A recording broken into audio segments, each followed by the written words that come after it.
UP की राजनीति में अखिलेश के बिहार कनेक्शन वाले बयान की हर तरफ चर्चा है और इसने सियासी गलियारों में अब उबाल सा ला दिया है। पूछा यह जा रहा है कि अखिलेश ने केशव प्रसाद मौर्य को उकसाने वाला चैलेंज दिया था या फिर उन्हें निशाने पर लिया।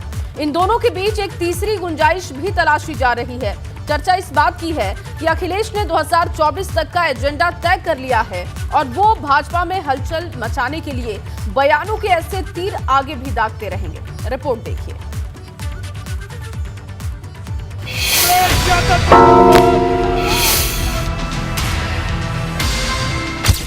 केशव को अखिलेश का बिहार वाला चैलेंज। अखिलेश पर केशव का पिछड़ा अटैक। उनका प्यार तो सदन में दिखाई दे गया, उनके अंदर दिल में जो था वो जुबान में आ गया है। वो केशव प्रसाद के प्रति जितना घृणा रखते हैं, वह घृणा का भाव उनका सदन में जो अपशब्दों का मेरे पिताजी तक के लिए प्रयोग किया, ऐसा कोई राजनीतिक नेता नहीं करता है। 2024 की चुनावी लड़ाई में भले ही देरी हो, लेकिन माहौल अभी से महासंग्राम की तरह दिखने लगा है। अखिलेश यादव और केशव प्रसाद मौर्य के बीच छिड़ी जुबानी जंग तो इसका ट्रेलर भर है, अभी तो पूरी फिल्म आनी बाकी है। समाजवादी पार्टी के मुखिया अखिलेश यादव ने एबीपी नेटवर्क को दिए गए इंटरव्यू में केशव प्रसाद मौर्य पर चुभने वाले हमलों की झड़ी लगा दी, तो उप मुख्यमंत्री केशव ने हर हमले पर पलटवार किया, अखिलेश को मर्यादा की नसीहत तक दे डाली।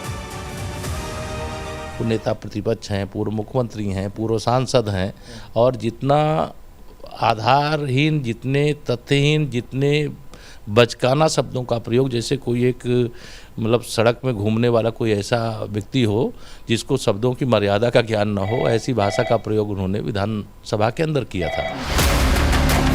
अखिलेश यादव के भाजपा और खासकर केशव प्रसाद मौर्य पर किए गए तीखे हमले के बाद भाजपा की तरफ से पलटवार की तेज हवा चली। देखिए, अखिलेश यादव जैसे व्यक्ति जो एक बार चीफ मिनिस्टर रह चुके हैं, उनसे इस प्रकार के बचकाना बयान की उम्मीद नहीं की जाती है और वो इस प्रकार के वक्तव्य देके भारतीय जनता पार्टी में एक सनसनी फैलाना चाहते हैं, लेकिन ऐसा संभव नहीं है। जहाँ तक केशव मौर्य जी के ऊपर उन्होंने जो बयान किया, बड़ा हास्यास्पद बयान है।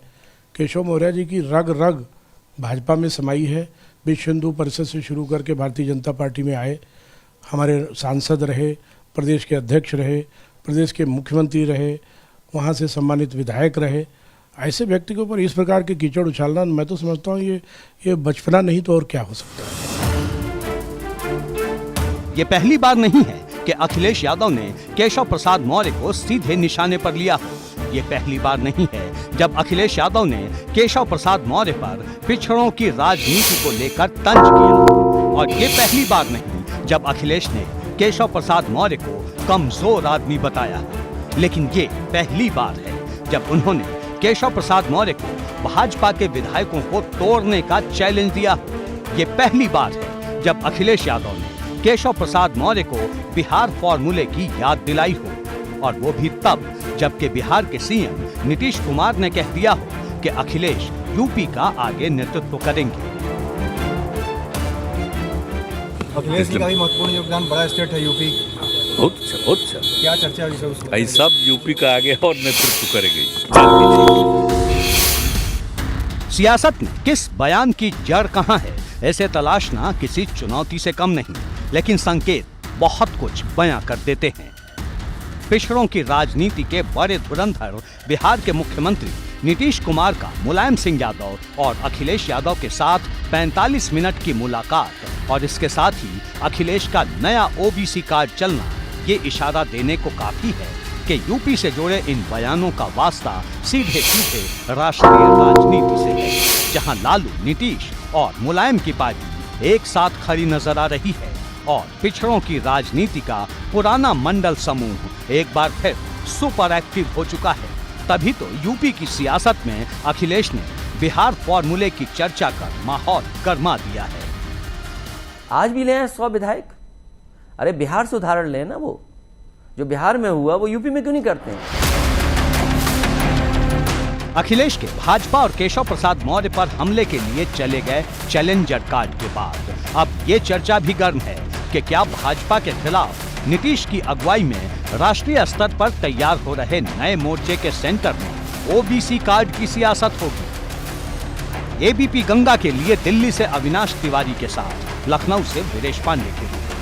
और वहीं योगी सरकार में वित्त मंत्री सुरेश खन्ना ने कुशीनगर का दौरा किया। उन्होंने अस्पताल अंबेडकर नगर वार्ड में जाकर साफ सफाई और कमियों के मिलने पर अधिकारियों को फटकार लगा दी है। यही नहीं, वो प्राथमिक स्कूलों में भी गए और बच्चों से पढ़ाई के बारे में पूछताछ की। आप भी रिपोर्ट देखिए। जिसके बाद उन्होंने स्कूल में बच्चों से पहाड़ा सुनाने को कहा, लेकिन बच्चे पहाड़ा नहीं सुना पाए।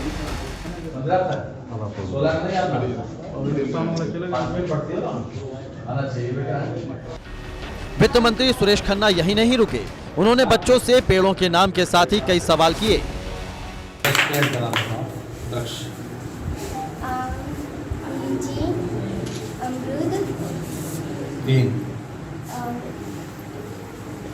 पापाया, घबराओ नहीं। जब 5-6 फूलों में नाम बताओ।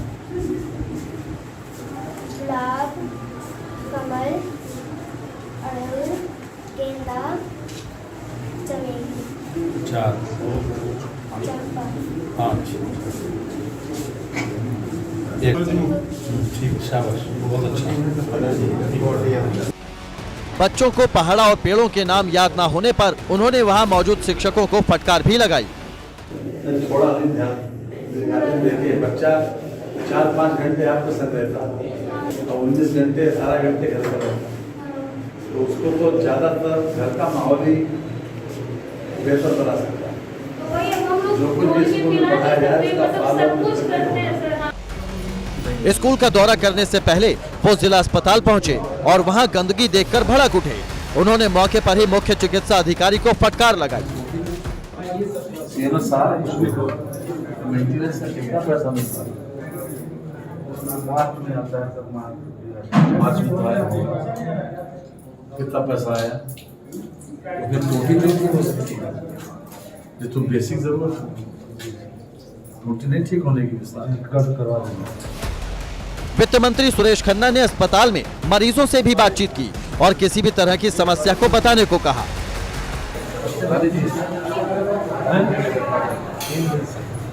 समाचार पूछने आते हैं?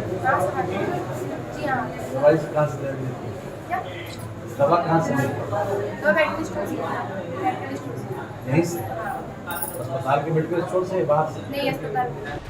जिला अस्पताल का दौरा करने के बाद कैबिनेट मंत्री सुरेश खन्ना, राज्य मंत्री दानिश आजाद अंसारी और दिनेश खटीक एक कॉलोनी का दौरा करने भी पहुंचे और गंदगी मिलने पर नाराजगी जताई। देखिए नहीं, जब एक चीज बस्ती में जाओ तो उसे ठीक करके आओ 10-15 दिन, और या फिर जाओ तो जल बैठो आराम तकिया लगा। कुशीनगर का दौरा करने के बाद उन्होंने अधिकारियों के साथ बैठक भी की और यूपी की कानून व्यवस्था बेहतर बताई। जहाँ पर भी सरकार ने कोई भी क्राइम हुआ या फर्स्ट प्राइमा फेसाई क्राइम का अंदेशा हुआ, उस पर तत्परता से कार्रवाई की है। दरअसल सुरेश खन्ना को गोरखपुर मंडल का प्रभारी बनाया गया है, जिसके बाद से वो मंडल के जिलों का दौरा कर वहां के विकास कामों को परख रहे हैं। कुशीनगर से एबीपी गंगा के लिए अखिलेश तिवारी की रिपोर्ट। और अब बात महंत नरेंद्र गिरी मौत मामले की भी करते हैं, जिसमें मुख्य आरोपी आनंद गिरी की जमानत अर्जी पर इलाहाबाद हाईकोर्ट ने सुनवाई पूरी कर ली है और कोर्ट ने अपना फैसला सुरक्षित भी रख लिया है। अब 9 सितंबर को हाईकोर्ट अपना फैसला सुनाएगी। आपको ये भी बता दें कि महंत नरेंद्र गिरी फिलहाल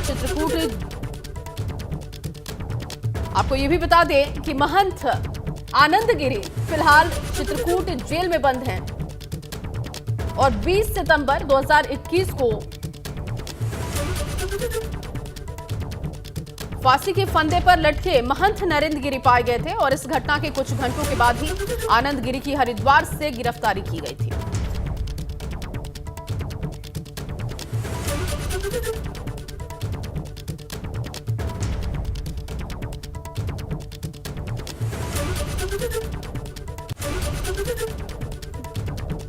बात वाराणसी की, जहां की गोदौलिया में एक निर्माणाधीन इमारत का छज्जा गिर गया और इस हादसे में एक युवती की मौत हो गई। केसीएम सिनेमा के पास ये निर्माणाधीन छज्जा गिरा, जिसमें एक महिला की जान चली गई है। केसीएम सिनेमा के पास की ये तस्वीर आप देख रहे हैं। हादसे में एक युवती की मौत हो गई है निर्माणाधीन इमारत के गिरने की वजह से। इसका छज्जा गिरा और छज्जा गिरने की वजह से युवती की जान जाने की खबर। और उत्तराखंड के रुद्रप्रयाग में बड़ा हादसा टला है। यहां एक ढाबे पर सिलेंडर में अचानक ब्लास्ट होने लगा। इसके बाद मौके पर अफरा तफरी का माहौल बन गया। ढाबे में सिलेंडर ब्लास्ट का वीडियो सामने आया है। अब आपको तस्वीरें दिखा रहे हैं और तस्वीरों को देखकर आप अंदाजा लगा सकेंगे कि सिलेंडर फटने के बाद पुलिस और दमकल विभाग की टीमें जब तक वहां पर पहुंची तब तक स्थिति बेकाबू हो चुकी थी। हालांकि आग पर काबू पाया गया जब दमकल की टीमें मौके पर पहुंची। देखिए तस्वीरें आपको दिखा रहे हैं। रुद्रप्रयाग में एक बड़ा हादसा टला है। हालांकि किसी के हताहत होने की खबर नहीं है। जुगी नारायण मंदिर के पास ये तस्वीरें आप देख रहे हैं। सिलेंडर ब्लास्ट से हड़कंप की स्थिति बन गई और सिलेंडर ब्लास्ट की ये जो लाइव तस्वीर है उस वक्त की वो हम आपको दिखा रहे हैं।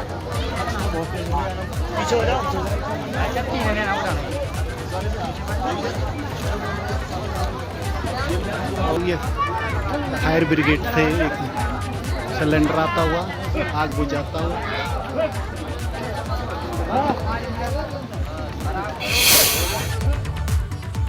और अब आपको दिखाते हैं हापुड़ की तस्वीरें। दरअसल हापुड़ के पॉश एरिया गोल मार्केट में गांधी क्रॉकरी में भयंकर आग लग गई। देखते ही देखते ये आग पड़ोस की दूसरी दुकान में भी फैल गई।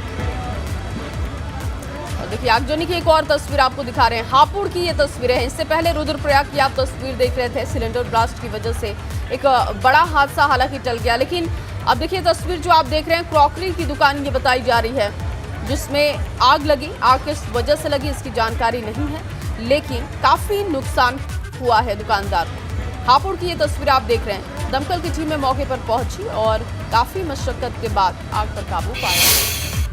और यूपी में बड़ा प्रशासनिक फेरबदल हुआ है। दरअसल 11 आईपीएस अधिकारियों के तबादले किए गए और इनमें शफीक अहमद, राजेश श्रीवास्तव का नाम भी शामिल है। अनीश अहमद अंसारी और राजकमल यादव का ट्रांसफर भी हो चुका है। तो वहीं सुभाष चंद्र शाक्य, अनूप कुमार सिंह का तबादला हो चुका है। शैलेश कुमार यादव और राधे श्याम के अलावा सुरेंद्र बहादुर, निजाम हसन और एसपी रेलवे लखनऊ पूजा यादव का भी तबादला हो चुका है। और वहीं मेरठ में नकली कॉस्मेटिक फैक्ट्री का पर्दाफाश हुआ है। ड्रग विभाग ने नकली कॉस्मेटिक बनाने वाली फैक्ट्री पकड़ी है, जहां कई ब्रांडेड कंपनियों के नाम से सामान बनाया जा रहा था। ड्रग विभाग ने 50 लाख रुपए की कीमत का नकली कॉस्मेटिक सील भी किया। ब्रह्मपुरी थाना इलाके में समर कॉलोनी में ये फैक्ट्री चल रही थी, जहां से एक शख्स को हिरासत में लिया गया। फैक्ट्री चल रही है कॉस्मेटिक्स की समर कॉलोनी के अंदर। तो आज जो है पुलिस बल थाना ब्रह्मपुरी के साथ जो है एक जॉइंट रेड की गई, जिसमें वहाँ पे जो है हमें हेयर रिमूविंग पाउडर और हेयर रिमूविंग सोप वहाँ पे हमें एक बहुत बड़ा तादाद में जो है हमें बरामद हुई। वहाँ पे कच्चा माल भी हमें बरामद हुआ, पैकिंग मटेरियल्स भी बरामद हुए। अगली खबर वाराणसी से, जहां वाराणसी में विश्व हिंदू सेना के अध्यक्ष अरुण पाठक जेल से रिहा हो चुके हैं। आपको ये भी बता दें कि ज्ञानवापी में मौजूद श्रृंगार गौरी के जलाभिषेक के ऐलान को लेकर अरुण पाठक की गिरफ्तारी हुई थी। और वहीं किन्नर अखाड़े की महामंडलेश्वर हेमांगी सखी ने भी अरुण पाठक पर गंभीर आरोप लगाए थे, जिसके बाद बुधवार को कोर्ट से अरुण पाठक को जमानत मिल गई। अरुण पाठक की रिहाई के बाद शंख और मंत्रोच्चार के बीच उनका स्वागत किया गया। हालांकि अरुण पाठक ने कहा कि ज्ञानवापी के लिए उनका आंदोलन जारी रहेगा। बड़ी खबर आपको लखनऊ से बता दें, जहां एलजीए के अपार्टमेंट में फ्लैट का फर्जी आवंटन हुआ है। समाजवादी लोहिया एनक्लेव में सामने आया है फर्जीवाड़ा। 12 मंजिला बिल्डिंग में 13वीं मंजिल पर फ्लैट आवंटित किया गया है और आवंटन के समय बिल्डिंग के 12 मंजिल होने का खुलासा हुआ है। अपर सचिव ने मामले में जांच की बात कही है। देखिए 12 मंजिल है लेकिन 13वीं मंजिल पर फ्लैट आवंटित कर दिया गया है। ये बड़ा खुलासा सामने आया है। आवंटन के समय बिल्डिंग के 12 मंजिल होने का खुलासा हुआ। अपर सचिव को मामले की जानकारी दी गई तो उन्होंने कहा कि जांच होगी इस पूरे मामले में। कहां गड़बड़ी ये हुई है, लापरवाही किसकी रही है, अब इसकी जानकारी जुटाई जाएगी और इसके लिए जांच बिठाई जाएगी। खबर रुद्रप्रयाग से है, रुद्रपुर से है, जहां कक्षा में रात भर चली आईटी की छापेमारी। बड़ी खबर आपको दे रहे हैं, विजय यादव की फूड फैक्ट्री आवास पर भी छापा पड़ा है। कई घंटे तक इनकम टैक्स की छापेमारी चलती रही। राजस्थान सरकार में मंत्री राजेंद्र यादव के भाई हैं विजय यादव और उनके ठिकानों पर छापेमारी हुई। कई घंटे तक ये इनकम टैक्स की रेड चलती रही। देखिए तस्वीरें आपको दिखा रहे हैं, जब टीमें वहां पर पहुंची उस वक्त की तस्वीरें। राजस्थान सरकार में मंत्री हैं, उनके भाई बताए जा रहे हैं विजय यादव, और जानकारी मिली थी। इसके बाद आयकर विभाग की टीमें मौके पर पहुंच गई। कक्षा में रात भर ये आईटी की छापेमारी चली है। राज्य मंत्री राजेंद्र यादव के किच्छा स्थित आवास पर इनकम टैक्स विभाग के द्वारा छापा मारा गया था।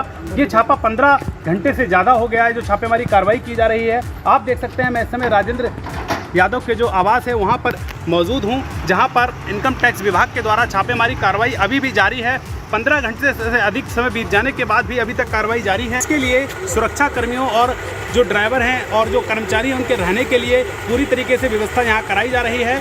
और जो विजय यादव हैं, राजेंद्र यादव के भाई हैं, उनके घर पे ये कार्रवाई की जा रही है। राजेंद्र यादव का ये किच्छा में आवास है और राजस्थान सरकार में मंत्री हैं और राजेंद्र यादव के किच्छा स्थित आवास पर ये पूरी तरीके से इनकम टैक्स विभाग के द्वारा कार्रवाई की जा रही है। और इसके अलावा जो टीम है जो जांच कर रही है, जांच टीम में जो टेक्निकल लोग आए हुए हैं वो पूरे रात भर इस काम को अंजाम देंगे। इस पूरी जो जांच है उसको अंजाम देंगे। टेक्निकल जो आए थे और जो ज्वेलर्स के टीम आई थी उन्होंने अपनी पूरी जांच की। अब टेक्निकल और आए हुए हैं, जांच करेंगे। विकास कुमार, एबीपी गंगा, किच्छा। और अगली बड़ी खबर गाजियाबाद से, जहां अपहरण की धमकी देने वाले 2 शातिर गिरफ्तार किए गए हैं। दुजाना गैंग का नाम लेकर 20 लाख रुपए की रंगदारी मांगी गई थी। रुपए ना देने पर अपहरण की धमकी भी दी गई थी। कबीरनगर थाना पुलिस ने दोनों बदमाशों को गिरफ्तार कर लिया है। ये बड़ी खबर आपको दे रहे हैं गाजियाबाद से। दुजाना गैंग का नाम लेकर 20 लाख रुपए तक की रंगदारी मांगी जा रही थी और इसके बाद पुलिस ने दोनों की गिरफ्तारी कर ली।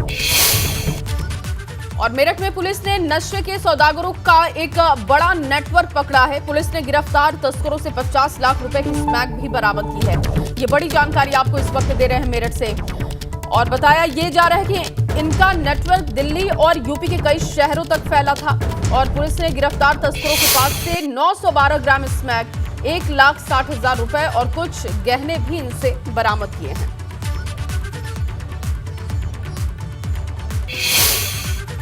सूचना के आधार पे यहाँ पे नशे का कारोबार करने वाले कुछ बड़े अपराधियों पर कार्रवाई की गई। 912 ग्राम स्मैक की बरामदगी हुई है। इसके साथ 1,60,000 कैश भी इनके यहाँ मिला है। कुछ सोने के आभूषण भी जो कोई स्मैक वाला ही इनके यहाँ गिरवी रखे गया था वो, और उसके अलावा कुछ 2 तमंचे भी मिले हैं इनके पास से। और ये जो स्मैक है इसकी अनुमानित जो बाज़ार की कीमत है वो करीब 50 लाख आंकी जा रही है। 2019 में पूर्वांचल के जिन सीटों पर कमल नहीं खिला था, वहां 2024 में पार्टी को जीत दिलाने के लिए खुद सीएम योगी मैदान में उतरे हैं। सीएम योगी 2 दिनों तक लगातार पूर्वांचल के दौरे पर रहेंगे। सीएम योगी सपा बसपा का गढ़ कहे जाने वाले मऊ, गाजीपुर और जौनपुर में हुंकार भरेंगे। और इसी कड़ी में आज सीएम योगी मऊ पहुंचेंगे, जहां विकास कार्यों का जायजा लेंगे, विकास कार्यों की पड़ताल वो करेंगे। और इसके बाद कल सीएम योगी का गाजीपुर और जौनपुर का दौरा होगा। यहां भी सीएम विकास कार्यों की समीक्षा करेंगे। ग्राउंड जीरो पर पहुंचकर सीएम योगी विकास के कामों का निरीक्षण करेंगे, साथ ही जनसभा को भी संबोधित करेंगे। आपको बता दें कि भाजपा ने 2024 में 80 में से 80 लोकसभा सीटें जीतने का लक्ष्य तय किया था, जिसमें से ये तीनों लोकसभा सीटें काफी अहम हो जाती हैं, क्योंकि 2019 में ये सीटें भाजपा के खाते में नहीं आ पाई थी। पर मऊ से, जहां मऊ के बाद सीएम योगी पीएम मोदी के संसदीय क्षेत्र वाराणसी भी पहुंचेंगे, इस बात की भी जानकारी है। यहां सीएम योगी विकास कार्यों की जमीनी हकीकत का जायजा लेंगे। सबसे पहले बीएचयू में निर्माणाधीन परियोजनाओं का निरीक्षण करेंगे, साथ ही अधिकारियों के साथ विकास कार्यों को लेकर वो चर्चा करेंगे। इसके बाद भुल्लनपुर पीएससी में निर्माणाधीन बैरक का निरीक्षण करने का भी कार्यक्रम सीएम का रखा गया है। साथ ही सीएम योगी संपूर्णानंद स्पोर्ट्स स्टेडियम में निर्माण कार्यों का जायजा लेने वाले हैं। सीएम योगी काशी विश्वनाथ मंदिर भी जा सकते हैं, जहां भगवान शिव का अभिषेक करेंगे। और रात्रि विश्राम के बाद कल जौनपुर के लिए वो रवाना होंगे।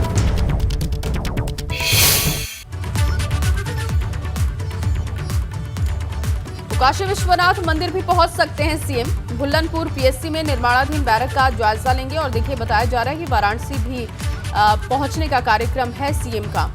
अधिकारियों के साथ विकास कार्यों को लेकर भी वो चर्चा करेंगे। तो पीएम मोदी के संसदीय क्षेत्र वाराणसी भी सीएम पहुंचेंगे। बीएचयू में निर्माणाधीन परियोजनाओं का निरीक्षण करने का कार्यक्रम यहां पर सीएम का रखा गया है। इसके अलावा जानकारी है कि काशी विश्वनाथ मंदिर पहुंचकर बाबा विश्वनाथ के दर्शन पूजन करेंगे और रात्रि विश्राम भी वाराणसी में ही सीएम का होगा। ये बड़ी खबर आपको दे रहे हैं। वाराणसी दौरे पर सीएम योगी आदित्यनाथ पहुंचेंगे और रात्रि विश्राम का भी कार्यक्रम उनका वहां पर रखा गया है। और वहीं नगर निकाय चुनाव जीतने के लिए भाजपा ने बड़े स्तर पर तैयारी की है, क्योंकि निकाय चुनाव को भाजपा 2024 लोकसभा चुनाव का सेमीफाइनल मानकर मैदान में उतरी है। और यही वजह है कि भाजपा की क्षेत्रवार बैठकों का दौर भी जारी है। इसी कड़ी में आज भाजपा प्रदेश अध्यक्ष भूपेंद्र चौधरी कानपुर के दौरे पर होंगे। भूपेंद्र चौधरी कानपुर में कानपुर बुंदेलखंड क्षेत्र की बैठक करने वाले हैं। कल लखनऊ में अवध क्षेत्र की बैठक होने वाली है। इसके साथ ही भाजपा के महामंत्री संगठन धर्मपाल सैनी आज वाराणसी में काशी क्षेत्र की बैठक में शामिल होंगे और कल गोरखपुर में गोरखपुर क्षेत्र की बैठक कर पूर्वांचल में जीत का खाका तैयार करेंगे। इस बार भाजपा की कोशिश है कि 17 के 17 नगर निगमों में जीत हासिल की जाए और इसी के लिए रणनीति अब तैयार हो चुकी है। क्षेत्रवार बैठकों का दौर देखने को मिल रहा है। कानपुर दौरे पर रहेंगे भूपेंद्र चौधरी और भूपेंद्र चौधरी कानपुर बुंदेलखंड क्षेत्र की बैठक करने वाले हैं। इसके बाद कल अगर बात की जाए तो कल लखनऊ में भी इसी तरीके से लखनऊ मंडल की अवध मंडल की बैठकें होने वाली हैं और नवंबर दिसंबर में निकाय चुनाव हो सकते हैं। और वहीं पीएम मोदी आज सेंट्रल विस्टा प्रोजेक्ट के एक हिस्से का उद्घाटन करने वाले हैं और इसी प्रोजेक्ट के तहत राजपथ, जो कि अब कर्तव्य पथ हो चुका है, उसका भी पीएम मोदी आज उद्घाटन करेंगे। आपको बता दें कि अंग्रेजों के जमाने में इसका नाम किंग्सवे रखा गया था और आजादी के बाद इसका नाम राजपथ रख दिया गया था। अब इसका नाम कर्तव्य पथ रखा गया है और पीएम मोदी आज शाम 7 बजे कर्तव्य पथ का उद्घाटन करने वाले हैं और उसके बाद रात 8:45 से रात 9 बजे तक 15 मिनट के लिए एक स्पेशल ड्रोन शो आयोजित है। बड़ी खबर आपको दे रहे हैं। राजपथ का नाम कर्तव्य पथ रख दिया गया है, लेकिन आज आधिकारिक तौर पर इसका उद्घाटन होने वाला है। प्रधानमंत्री नरेंद्र मोदी इसका उद्घाटन करेंगे। सेंट्रल विस्टा प्रोजेक्ट के तहत राजपथ का नाम अब देखिए कर्तव्य पथ रखा गया है और अब सेंट्रल विस्टा प्रोजेक्ट के तहत ही कर्तव्य पथ का निर्माण हुआ था। इसका नाम बदला गया है। किंग्सवे अंग्रेजों के जमाने में इसका नाम था, लेकिन आजादी के बाद राजपथ इसका नाम रखा गया और अब मोदी सरकार में राजपथ से नाम हटाकर कर्तव्य पथ इसका नाम रख दिया गया है। आज शाम 7 बजे का कार्यक्रम ये बताया जा रहा है। कर्तव्य पथ का उद्घाटन प्रधानमंत्री मोदी करने वाले हैं और इसके बाद 8:45 से लेकर 9 बजे तक एक स्पेशल ड्रोन शो का कार्यक्रम भी होगा।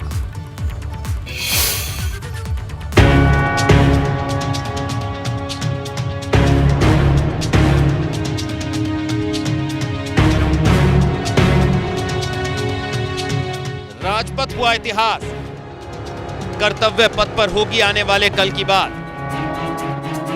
दिल्ली के ऐतिहासिक राजपथ और सेंट्रल विस्टा लॉन का रीडेवलपमेंट किया गया। नई संसद वाला सेंट्रल विस्टा एवेन्यू बनकर तैयार है। एबीपी गंगा पर उद्घाटन से पहले देखिए सेंट्रल विस्टा प्रोजेक्ट की पहली झलक। आसमानी कैमरे से देखिए नई दिल्ली के इंडिया गेट पर बह रही नई बदलाव की बयार। इंडिया गेट से राष्ट्रपति भवन तक जाने वाले रास्ते के दोनों तरफ के हिस्से को सेंट्रल विस्टा कहते हैं, जिसका उद्घाटन प्रधानमंत्री नरेंद्र मोदी 8 सितंबर को करने वाले हैं। Central Vista Avenue Vijay Chowk से इंडिया गेट तक 3.2 किलोमीटर में फैला हुआ है। प्रोजेक्ट को पूरा करने में 20,000 करोड़ रुपए लगे हैं।